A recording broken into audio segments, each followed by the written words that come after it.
नमस्कार, मैं ऋचा सिंह और आप देख रहे हैं सी न्यूज़ भारत। वक्त हो चुका है न्यूज़ बुलेटिन का।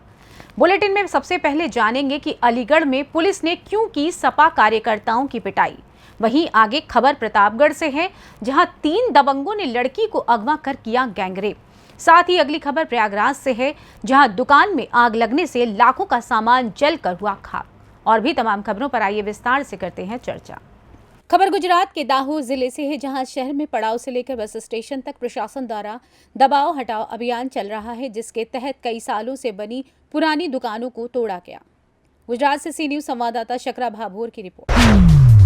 खबर प्रतापगढ़ से है, जहां 3 दबंगों ने एक लड़की को बाइक से अगवा कर उससे गैंगरेप किया। वहीं घटना के बाद पीड़िता ने पट्टी कोतवाली में आरोपियों के खिलाफ मुकदमा दर्ज कराया, जिसके बाद पुलिस ने गैंगरेप के 2 आरोपियों को गिरफ्तार कर लिया है। बताया जा रहा है कि पीड़िता पुलिस भर्ती के लिए सुबह दौड़ लगा रही थी। इसी दौरान मौके का फायदा उठाकर दबंगों ने छात्रा को अगवा कर लिया और बंद कमरे में गैंगरेप किया। वहीं एएसपी विद्यासागर मिश्र ने घटना स्थल पर पहुंचकर मामले की जांच पड़ताल की। सर, पट्टी कोतवाली क्षेत्र इलाके में एक गैंगरेप का मामला प्रकाश में आया है। क्या कुछ कार्रवाई चल रही है पुलिस विभाग द्वारा, और आपके द्वारा आज घटनास्थल का निरीक्षण भी किया गया? क्या पूरा प्रकरण है सर? इस संबंध में पीड़िता के द्वारा दिए गए प्रार्थना पत्र के आधार पर उचित धाराओं में अभियोग पंजीकृत किया जा चुका है। अभियोग पंजीकृत होने के पश्चात क्षेत्राधिकारी पट्टी, इंस्पेक्टर पट्टी और मेरे द्वारा घटनास्थल का निरीक्षण किया गया। पीड़िता का मेडिकल कराया जा रहा है। साथ ही साथ इस घटना में संलिप्त और नामजद 2 आरोपियों को हिरासत में लिया गया है। पूछताछ कर अग्रिम विधिक कार्रवाई की। प्रतापगढ़ से सी न्यूज़ संवाददाता रोहित जायसवाल की रिपोर्ट। खबर प्रयागराज से है, जहां औद्योगिक थाना क्षेत्र के वेदो गांव में एक दुकान में आग लग गई, जिससे दुकान में रखा लाखों का सामान जलकर खाक हो गया। दरअसल वेदो गांव निवासी विवेक कुमार पटेल ने गांव में ही सड़क के किनारे किराने की एक दुकान के साथ ही चाय नाश्ते की दुकान खोल रखी थी।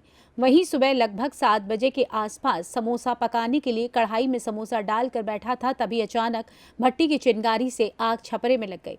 जब तक आसपास के लोग आते, तब तक छप्पर सहित लोहे की गुमटी में रखा 30,000 रुपया व सारा सामान जलकर खाक हो गया। वहीं नुकसान के बाद दुकानदार परेशान है। घटना कैसे घटी? आलू भूंजे तरह समोसा का तेल के उबाल से लगी है। लगभग कब जागी लगी है? अरे लगी है 8:30 बजे, नहीं 7 साढ़े 7 बजे से लगी है। सामान में का जला बा? मिक्सर बा, कांटा बा, बहुत सा फ्रिज बाटे, बहुत सामान बा। लगभग कितने लाख नुकसान हुआ है आपको? 3 लाख के पार है। आपका पूरा नाम? हमारा नाम श्याम कुमारी है। गांव? बेंदव। प्रयागराज से सी न्यूज़ संवाददाता मंगला प्रसाद पटेल की रिपोर्ट। खबर प्रयागराज जनपद के अंतर्गत आने वाले फूलपुर तहसील क्षेत्र की है, जहां तहसील क्षेत्र के चकमाली औलिया उर्फ खोजापुर निवासी अधिवक्ता जुगेश कुमार अपनी आवासीय पट्टे की जमीन पर मकान निर्माण करा रहे थे। तभी पड़ोस के ही दबंगों द्वारा उन्हें गाली गलौज और जान से मारने की धमकी मिली, जिसके बाद पीड़ित ने फूलपुर कोतवाली पहुंचकर लिखित तहरीर देते हुए न्याय की गुहार लगाई, जिस पर थाना प्रभारी के द्वारा दरोगा और सिपाही को मौका मुआयना करने के लिए बोला गया।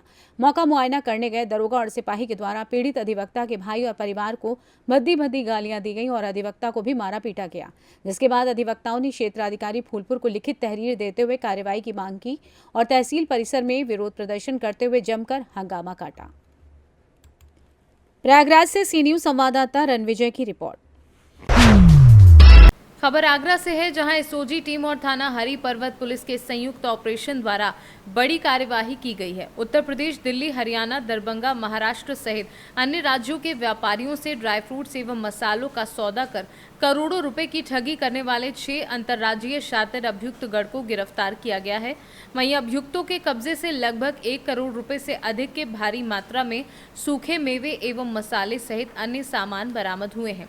बताया जा रहा है कि आगरा के हरि पर्वत क्षेत्र के संजय प्लेस में फर्जी कंपनी चलाई जा रही थी, जो अब तक 100 से अधिक कंपनियों के साथ फर्जीवाड़ा कर चुके हैं, जिसके बाद पुलिस आयुक्त डॉक्टर प्रतिंदर सिंह ने इस फर्जीवाड़े का खुलासा किया है।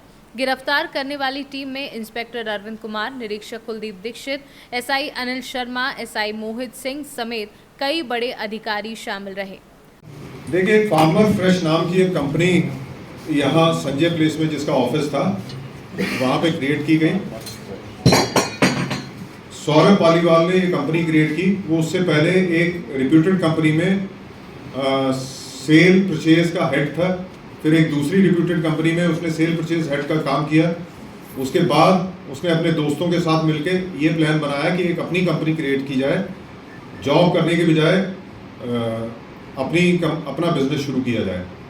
लेकिन शुरू से ही इनकी मानसिकता ये थी कि इनको फ्रॉड तरीके से, ना कि लोगों को एक कंपनी या बिजनेस नहीं करना था, एक फ्रॉड बिजनेस उनको शुरू करना था। तो उनमें डायरेक्टर्स और बाकी चीज़ें, कुछ डॉक्यूमेंट्स भी फर्जी लगाए, कुछ एग्रीमेंट्स जो इन्होंने किए वो भी फर्जी किए, ताकि बाद में वो अपनी आइडेंटिटी छुपा पाएँ और छोटे कंसाइनमेंट्स कंपनीज के साथ करके ये ड्राई फ्रूट्स में और मसालों में, स्पाइसेस में ये डील करते थे।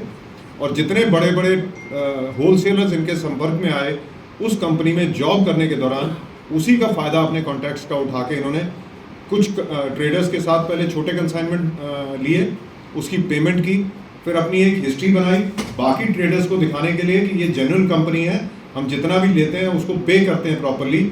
और फिर बड़े बड़े कंसाइनमेंट्स बाकी कंपनियों से लेके और अपना लोकेशन बदलते रहे, अपना वेयर हाउस का लोकेशन, अपने मोबाइल नंबर्स चेंज करना, अपनी प्रोफाइल जो सोशल मीडिया पे उसको चेंज करना, ROC में जो प्रोफाइल है उसको चेंज करना।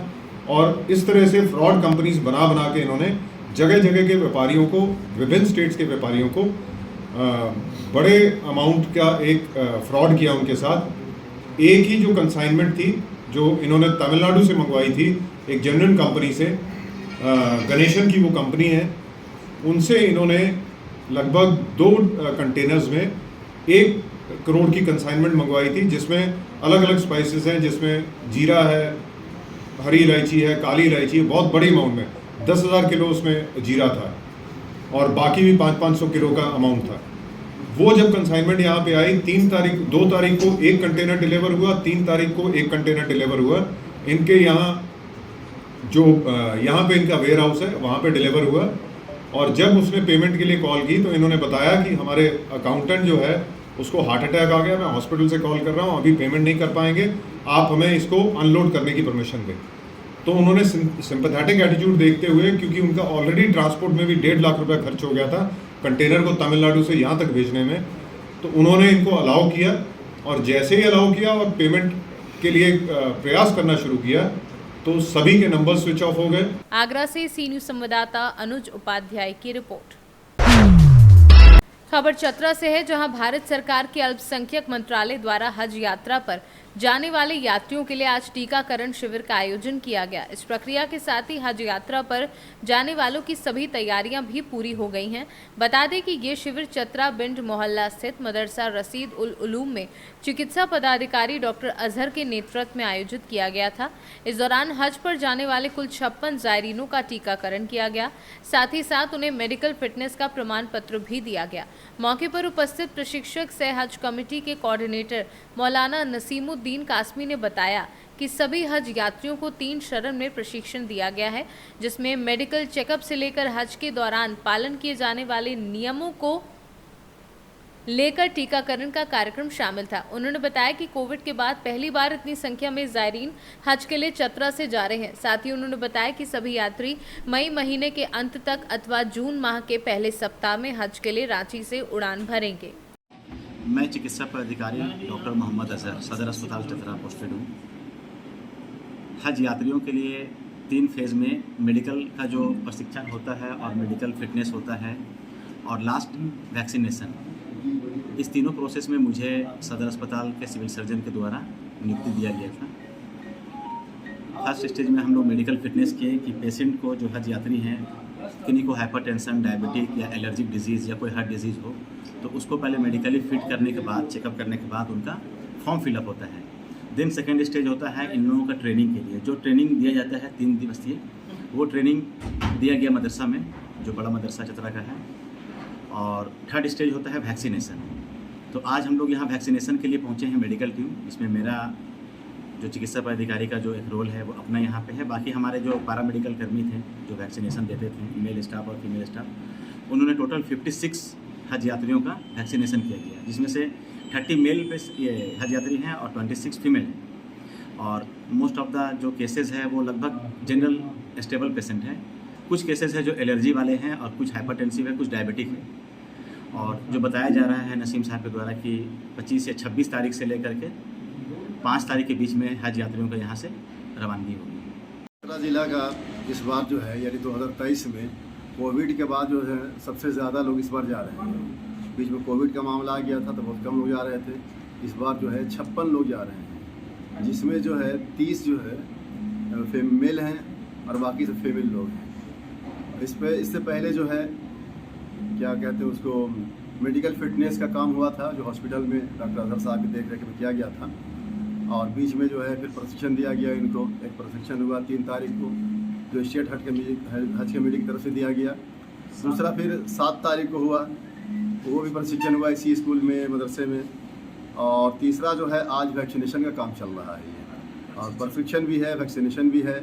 और 56 मर्द औरत को जो है आज वैक्सीन दिया गया। हमारे यहाँ से जो चतरा जिला के आज़मीन हज हैं, हज यात्री हैं, वो संभवतः 21 से 6 के बीच कभी भी ये जा सकते हैं, कभी भी इनकी फ़्लाइट हो सकती है। तैयारी सबकी पूरी हो गई है, फॉर्म जमा हो गए हैं, सिलेक्शन भी हो गया है, और ये कहते हैं क्या उसको पैसे भी सारे जमा हो गए सबके।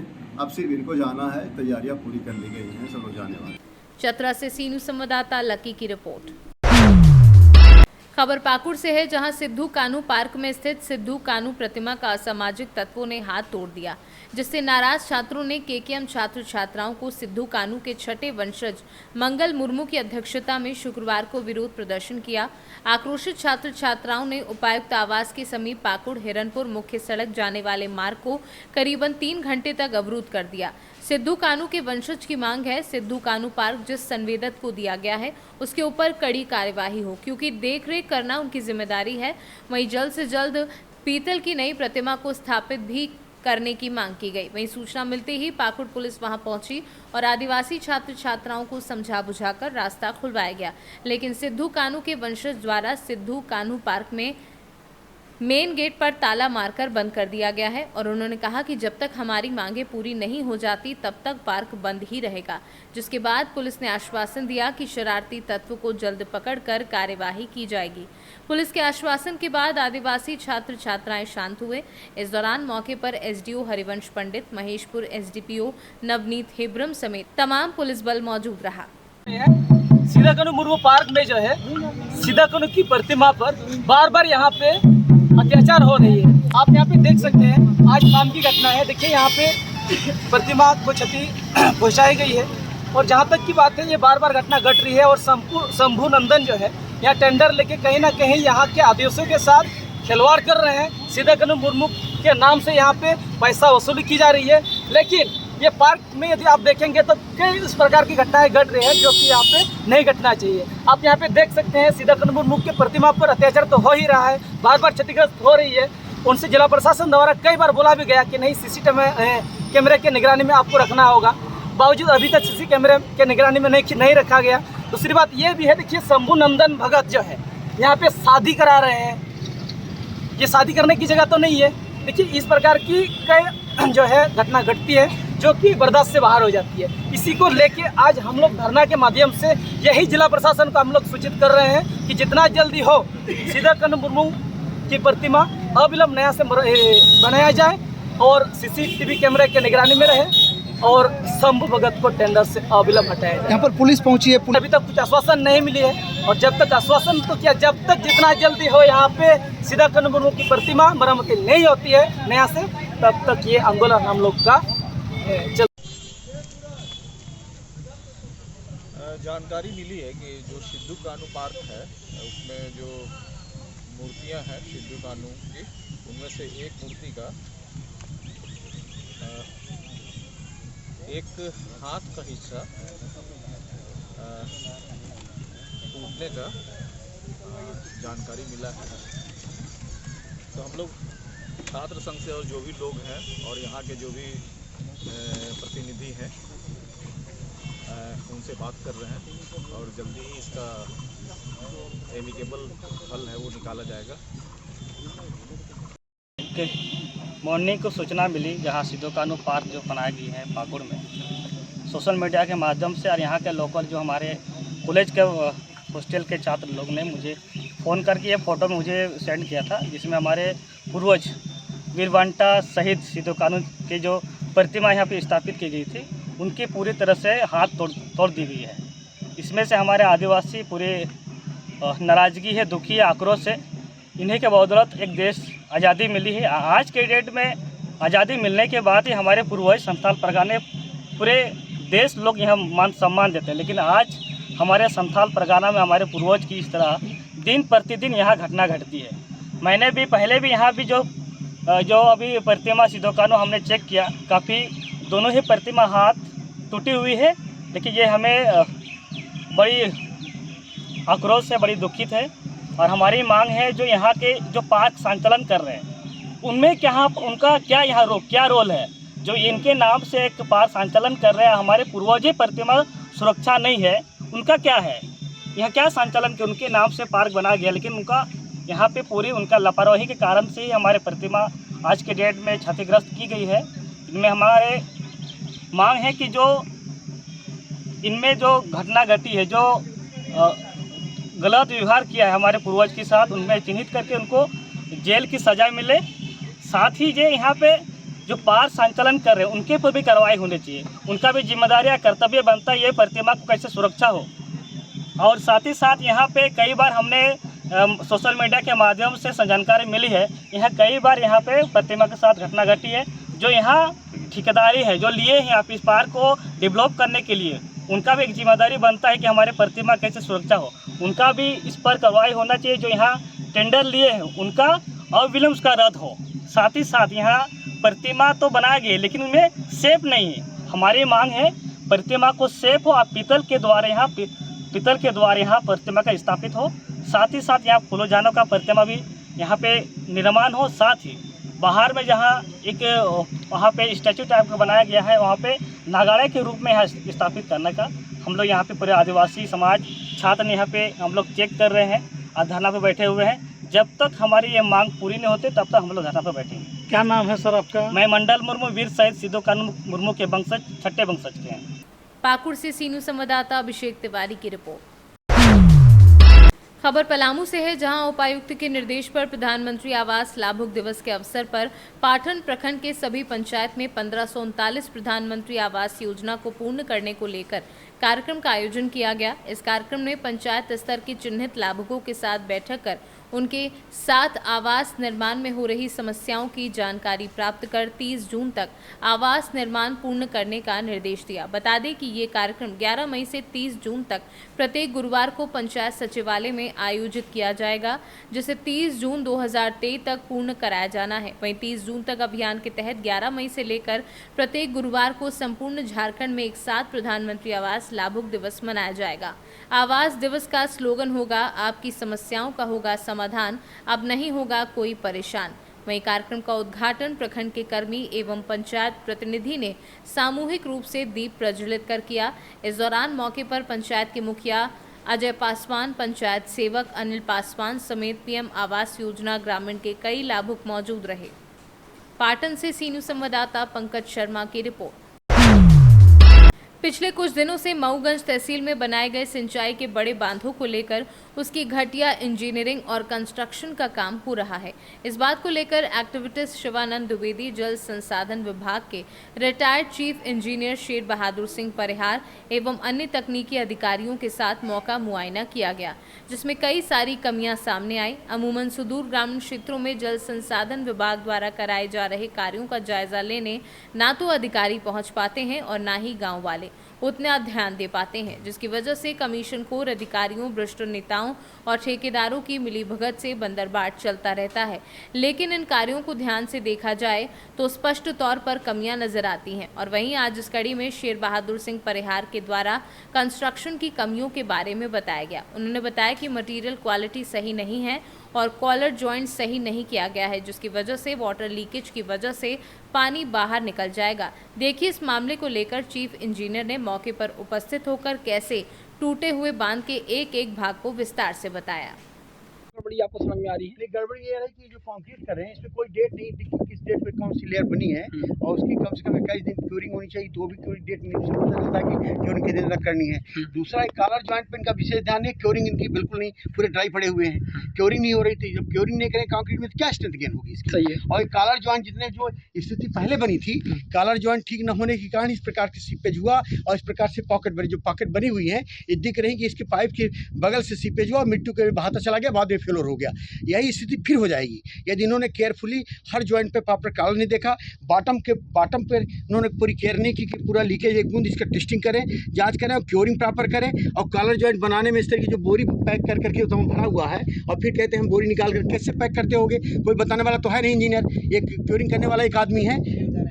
रीवा से सी न्यूज़ संवाददाता अर्जुन तिवारी की रिपोर्ट।